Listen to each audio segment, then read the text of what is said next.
Okay, so the zinc is going to lose electrons.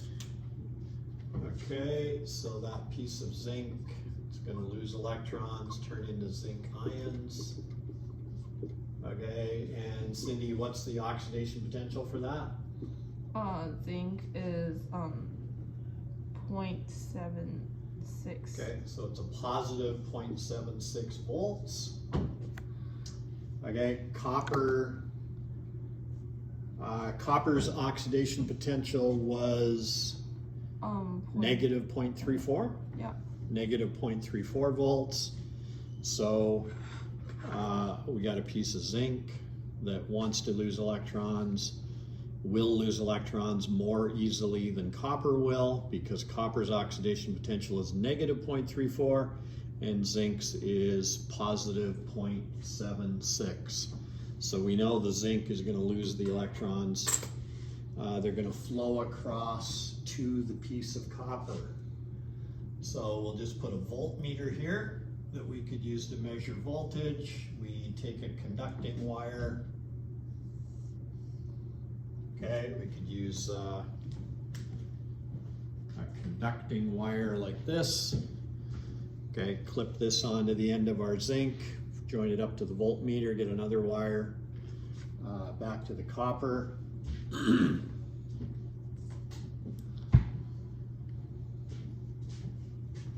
Okay, so in our zinc half cell, right? This would be called the zinc half cell. This would be the copper half cell. So in with our piece of zinc metal, we are going to have some zinc nitrate solution. Okay, so we got some 1 molar zinc nitrate in our beaker. So that gives us zinc ions. That gives us nitrate ions. Okay, and a lot of water. And then in our copper half cell, we're going to have 1 molar copper sulfate. Okay, we're using 1 molar because our SRP table, 1 molar is standard conditions. And so 1 molar copper sulfate, 1 molar zinc nitrate. So in here, we've got copper 2+ ions. We've got sulfate 2- ions. And we have a lot of water. Okay, a lot of water. I'm just going to move these down a bit because I got some other stuff I want to write up there. Say copper 2+, sulfate 2-. Okay, so we have figured out that it's the zinc that's going to lose. So in the zinc half cell, when you put a piece of zinc into a zinc nitrate solution, the zinc ions are not going to gain the electrons that the zinc atoms lose. Okay, the reason that's not going to happen is because the reduction potential of zinc ions and the oxidation potential of zinc ions would add up to 0. Right? We need a positive E cell if something's going to happen. So nitrate ions are not going to gain these electrons that the zinc atoms are going to lose. Okay, so we've got this piece of zinc. It's made of all of these zinc atoms. But when the zinc ions bump in, or the nitrate ions bump in, or the water molecules bump into it, those electrons don't get lost. There is no -2 nitrate. So neither of these are going to gain. We've either got a 0 E cell or a negative E cell. So when the zinc atoms lose electrons, those electrons are going to flow across the surface of the zinc up into this conducting wire through the voltmeter over to here, and they're going to flow across the surface. So those electrons that flow flow of electricity, copper is a good conductor, metals are good conductors of electricity, and these copper ions do want to gain them, so they flow off of the zinc over to the copper, okay, and then over in the solution here, when these sulfate ions bump into this piece of copper, they're not going to gain any electrons, but when the copper 2+ bumps into the piece of copper, those electrons are going to get gained, and they're going to get gained because the E cell is positive between zinc losing and copper ions gaining. That's a positive E cell. Okay, so those copper ions bump into the piece of copper, they gain those electrons, and they turn into copper atoms on the surface of this piece of copper. Okay, so the copper electrode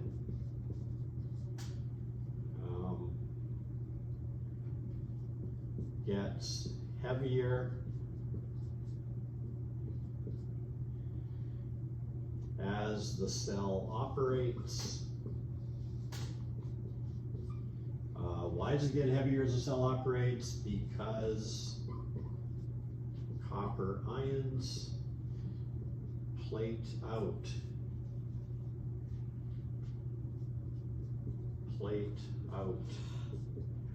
on it as copper atoms. They gain the electrons on the surface, they form atoms. Those new copper atoms stick to this piece of copper that's made of copper atoms. And so not only does this electrode get heavier as the cell operates, it also gets thicker. Okay, it gets heavier and thicker. Oh, so the solid copper the size of the solid copper will be a little bit bigger? The size of the solid copper will be a little bit bigger. If you ran this cell for a few hours, you could probably see a little bit thicker. Oh, but and if we masked it before and after, we would be able to measure a difference in mass. Oh, so the zinc will just getting lighter, right? The zinc is going to get lighter, right, because these zinc atoms, they go into solution. After they lose their electrons, they go into solution and they join the zinc ions that are already there. So does that mean the solution of zinc will also get thicker? Okay, so zinc electrode gets lighter and thinner as zinc atoms go into solution as zinc ions. Okay, so the zinc electrode is dissolving away and the copper electrode is building up with more copper. So will the solution change? Like the ZnNO3 and CuSO4, will those solutions change? Well, anything like what's going to change about this solution here? Originally it had 1 molar zinc ion and 2 molar nitrate, right? Because ZnNO3 2. Yeah, now so we started with 1 molar zinc and 2 molar nitrate. Is anything happening to the nitrate? No. No. Is anything happening to the zinc? The concentration will increase? The concentration will increase, right, because we're more of the zinc atoms from the electrode are going into solution, joining the 1 molar zinc that's already there, so the concentration of the zinc ion is going up, right? So I don't have room to write that here, so I'm going to erase this and write that. Okay, so zinc ion concentration, square bracket zinc ion concentration is increasing as as cell operates. Okay. What about the copper ions over here? The concentration decrease. The concentration is what? Decrease? It's decreasing. Yeah. It is Good. decreasing because they're coming out of solution. They're plating out on the surface of the copper. Okay. Oh, I have another question. So as Cu2 plus continue forming Cu solid, is it still? So is there still any Cu2 plus ions left in the solution, or it all goes to form solid copper? Okay, what's the question? Like as Cu2 plus continue to forming Cu solid. Yeah. So is the solution still CuSO4, or there's only SO4 left in the solution? The copper ions are constantly getting used up. Yeah. And the sulfate ions, nothing is happening to them. So Okay. it will actually go to SO4 2 minus. If you took all the copper ions, if you plated out all the copper ions, you would be left with only SO4 2 minus. Oh. Right. Okay. Okay. Okay, so the solution before we get the cell working, for every 2 minus ion, we have a 2 plus ion, right? So the solution is neutral. Okay, since copper ions are plating out, what's happening to the charge of the solution? Negative. It's becoming negative. So copper ion is decreasing concentration as the cell operates, and the solution becomes negatively charged.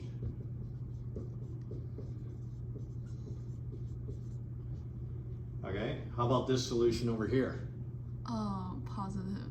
It becomes positively charged, right? Because we're getting more and more zinc ions put into it. So as the cell operates and the solution becomes Positive. positively charged. Oh, a battery is a negative and a positive. So. Okay, so is that gonna influence how the cell operates? What's this positively charged solution gonna do to these electrons that are trying to leave? Like attract them? It's going to attract them, right? So the more positively charged this solution gets, the harder it is for the electrons to leave. Oh. Okay, the more negatively charged this solution gets, the harder it is for the electrons to come over here. Yeah. Because this negative solution is pushing them away, and this positive solution is holding them here. Okay, so the battery, as we've got it made right now, the battery is not going to work for very long. Oh. Because as soon as these solutions get charged up, the electrons can no longer leave the zinc and they can no longer flow over to the copper. Okay, and the voltmeter would read 0. Oh.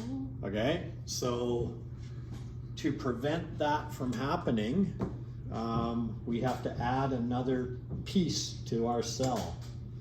Okay, we have to add a U-tube. YouTube. This is the original YouTube, Okay. the real YouTube. This is the best YouTube you've ever seen, right, Cindy? Right, guys? This is the YouTube you want to use. You want to understand how this YouTube works, the original YouTube. Right, good. So how do we use that? Okay, so we're going to fill this YouTube with ions, and we're going to connect it to the cell. Okay, so we're going to take a YouTube,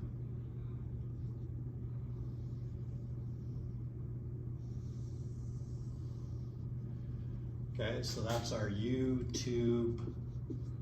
It's called a salt bridge. Okay, YouTube salt bridge. Okay, so we're gonna fill this YouTube with potassium nitrate solution. Yeah. We'll put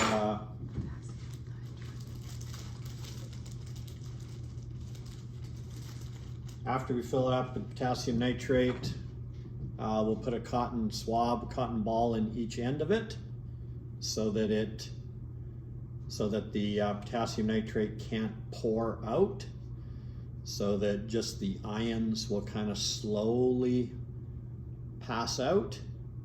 Okay, so we just got a cotton ball in each end of the U-tube, got it full of potassium nitrate.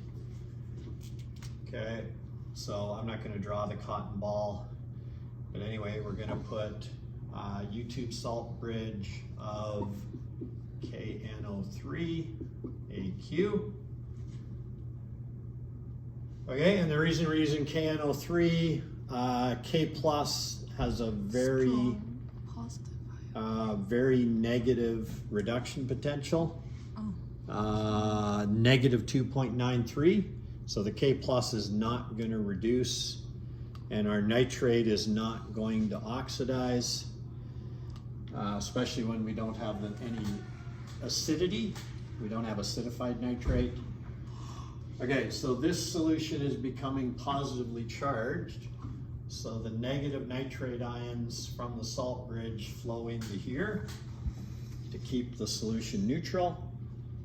This one's becoming negatively charged. So the positive potassium ions flow into this one. Okay, so the purpose of the salt bridge keeps both solutions neutral in charge,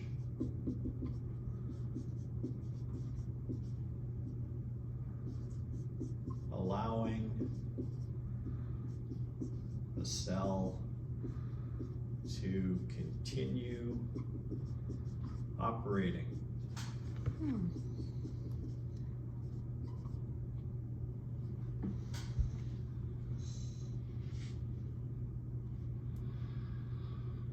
Okay, so because we're using up these copper ions and not doing anything with the sulfate, the solution becomes negative, which would push the electrons back. It would stop the battery from operating.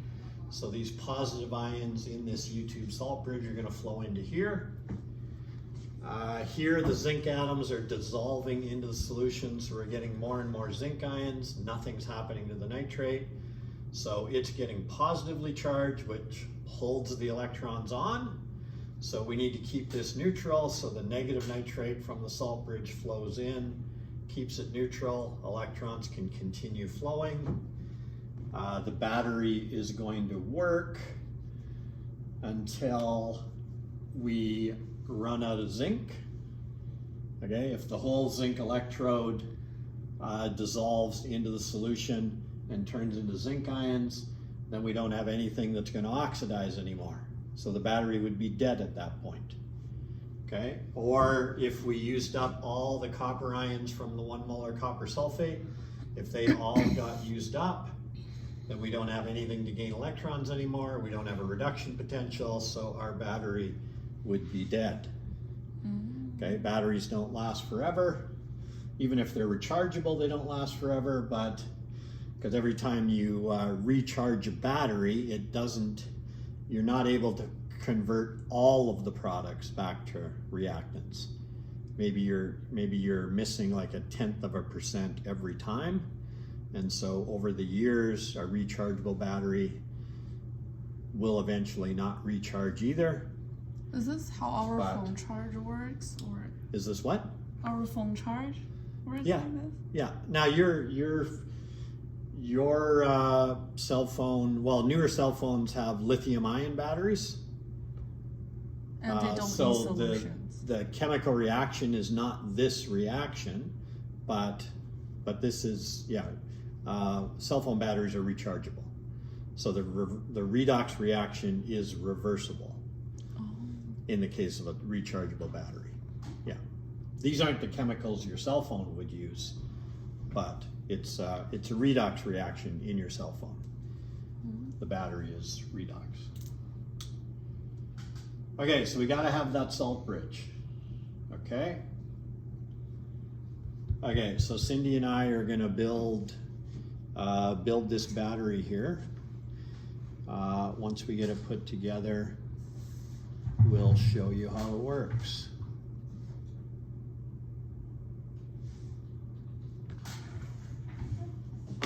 Okay.